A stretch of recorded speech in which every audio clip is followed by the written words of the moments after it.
Welcome back to How to Learn a Language. Today we're talking about 3 simple mindset shifts that can completely change your language learning perspective.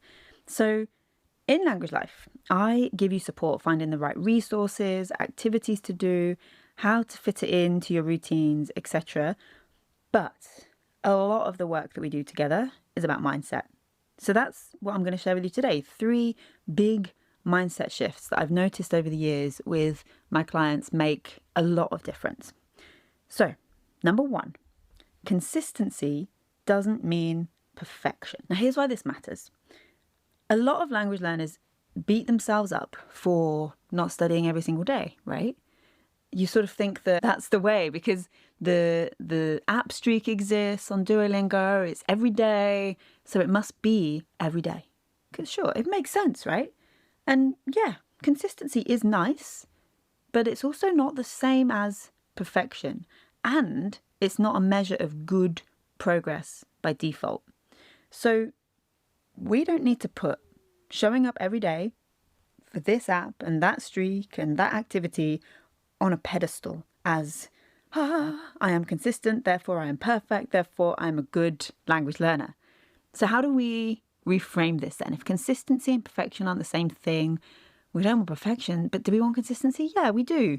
We do want consistency. But what if consistency just meant returning to your practice?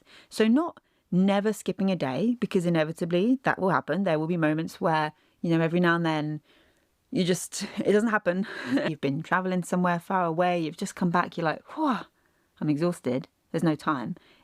Eventually that day will happen. So rather than think, I still need to do it, I need to be consistent, I need to keep the streak, what if we change the idea of consistency from every single day streak to always coming back? You consistently return. Oh, wait a minute. What if the consistency is that you consistently return? That is a big change in the way that we think about this. And also, yes, daily's nice. Something daily is nice, of course. That's good.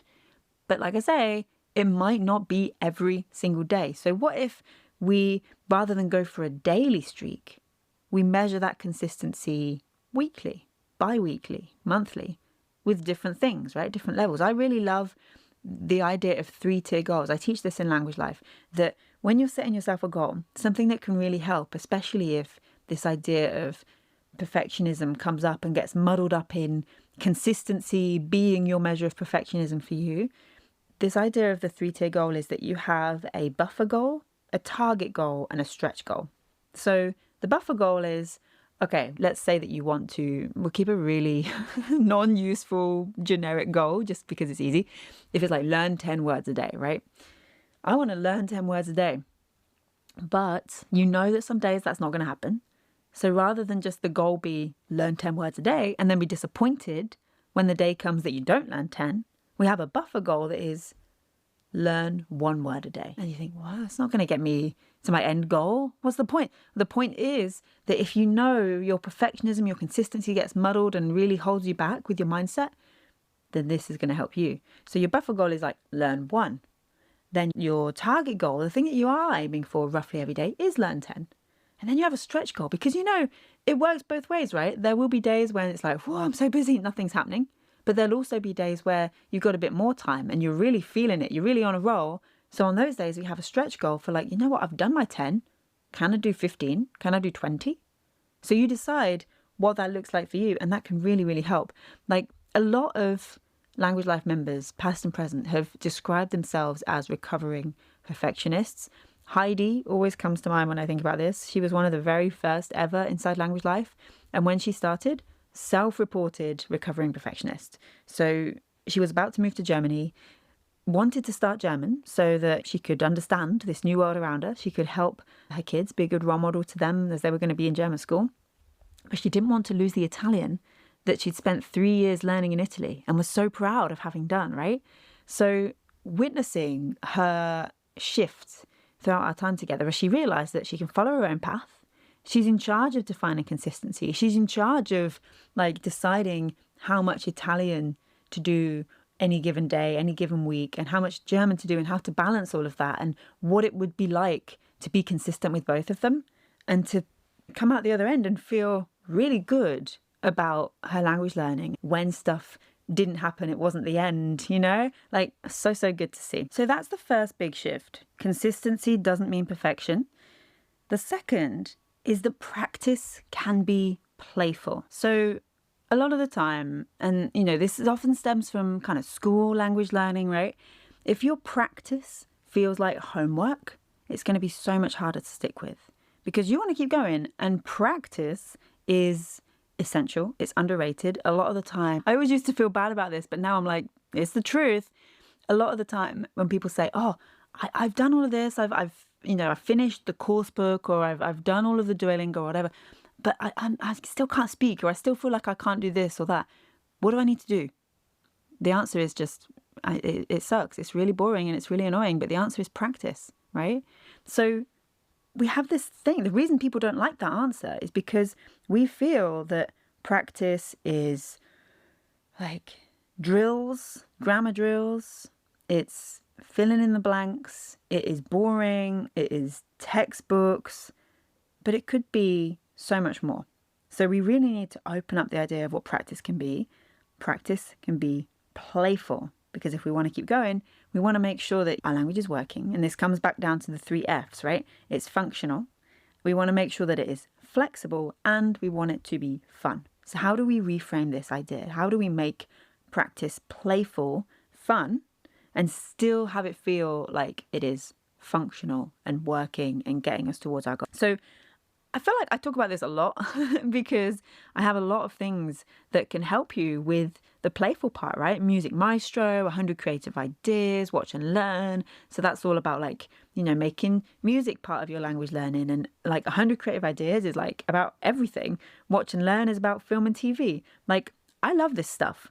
But I feel like like I say, first of all, practice is the answer no one wants to hear. But the second part, and the part that is like a big mindset shift, but the second part, and the part that I feel is a big mindset shift for people, is what counts. Just asking yourself what counts. Now, whenever I get in my head on this, and I think, oh my God, I'm not doing enough. I'm just not doing enough for this language. I need to do more, right? It happens to me too, all the time, where you sort of, I'm just not doing enough. I start to track everything. I know now all of this stuff. I know, oh, here we go. It's that thought again. I need to respond in this way, right? That needs to be my action in response to this thought. And so when I have this thought, because it's not about stopping the thoughts will come. It's about changing the actions in response to them, right? Oh my God, I'm not doing enough. I now know, yeah, been here before. I know what I need to do. I need to track everything. Every single moment of my life, not in English. So every minute that I spend listening to music in Spanish, podcasts in German, active, passive, I count it all. And I don't do it forever, but just when I need that reminder, it is such a good exercise. And then you'll come back to this question of, well, what counts? And you'll see, well, if you count everything, you're doing a lot. You're doing more than you might have thought. The other really cool thing about this is that when you are conscious that you are tracking this, you do feel a little bit more motivated to do more sometimes because, you don't want to look at it and have it be 0. So the Solo Language Learner Planner can really help with this. But honestly, just using the notes app on your phone will work just for that temporary check-in to just remind yourself, okay, I'm doing a lot and it all counts. And practice can be playful as well as drill. Number 3, your third big, simple mindset shift is that you don't have to earn speed. Here's why this matters. Many learners think they need to be ready before they're allowed to speak. And honestly, that holds you back years. It's kind of like if you think about money, right? And you think, I will start to save my money when I am earning double my current salary, right? I'll start to save my money down the line, right? Well, yeah, but what if you start now and you don't have to save all your money? You're obviously going to have less than down the line to save. But what if you just get into the habit of saving like £1 or $1 And then as you earn more, you double that, and et cetera, et cetera. Do you know what I mean? So you just get into that habit. And so that holds you back years as well with saving. This holds you back years with speaking, where you feel like I need to be ready before I do the thing. So the thing particular, to come back to language learning on this, there's always going to be more language to learn. You're never going to be ready. You get to the top of one mountain, you feel like, okay, I'll be ready to speak when I know X amount of words, or when I've finished this resource, or when I consider myself to be A2 or B1, whatever that sort of level is that you've decided for yourself. You'll get to that, and then another peak appears in front of you that you couldn't see from down below because this peak was in the way, right? It's never going to end. There's always more language to learn. And I don't say that to put you off. I say that because it's the truth. And you need to start now. Start speaking now if you are ever going to feel confident speaking. I don't care what level you're at. You can practice this now. It doesn't mean that you have to speak for minutes and hours on end and book lessons every single day. If that's not what you're ready for right now, if that's not what you want or need or have time for, it's okay. Solo speaking habit. Speak to yourself. Just a little minute, a little sentence each day. Get into the habit. Build the muscle. Build the habit. And then, it just comes so much easier. Speaking is a skill that you build by doing, not something that you sort of magically unlock later when you reach the arbitrary milestone that you've set for yourself. So solo speaking habit is the way to do this. And, the Speak 28 by 28 challenge, you might have heard me talk about this before, inside Language Life, but also I just released it on its own. Because from when I first launched this a few years back, it's always been inside Language Life. And right at the very beginning, people were like, are you going to start this on its own? Like, I really need this bit. And I'm like, yeah, you do, but it is step one of the rest of everything. And so it stayed in Language Life. And then I was like, okay, I feel like now it's time to share this. So you can get that first step today. You can start to build your solo speaking habit, and you'll be gone. Like, there's always one person that comes to mind when I think about this. And in Language Life, first time we ran this, they're an engineer, never really considered themselves creative, but found from the prompts, from the speaking challenge, that they just loved exploring that side of themselves. They found this whole new joy that they didn't know that they had for languages. And it was so good to see. And even after the challenge was over, they were like, you know what, I'm going to use the prompts now. So they went in, they used the prompts inside Language Life, inside Promptly, to keep up that habit, that solo speaking habit, even after the challenge was over, which is like, that's what it's all about, right? So every day for 28 days inside the challenge, you get a new video lesson and a speaking prompt to help you build a solo speaking habit, develop the confidence so that you're ready to speak now, whatever level you're at. And then the minute that someone is stood in front of you, you're going to feel that much more confident because you've had the practice. That is what I leave you with today. If you are ready, if you're thinking, yeah, I want this, I want to be able to speak confidently, you don't have to wait. You don't have to earn speaking. You can join the Speak 28 by 28 challenge today and get started today. And 1 month from now, you will be speaking much more confidently in the language that you're learning. I'm so excited for you. You can do so at lindsaydoeslanguages.com/speak.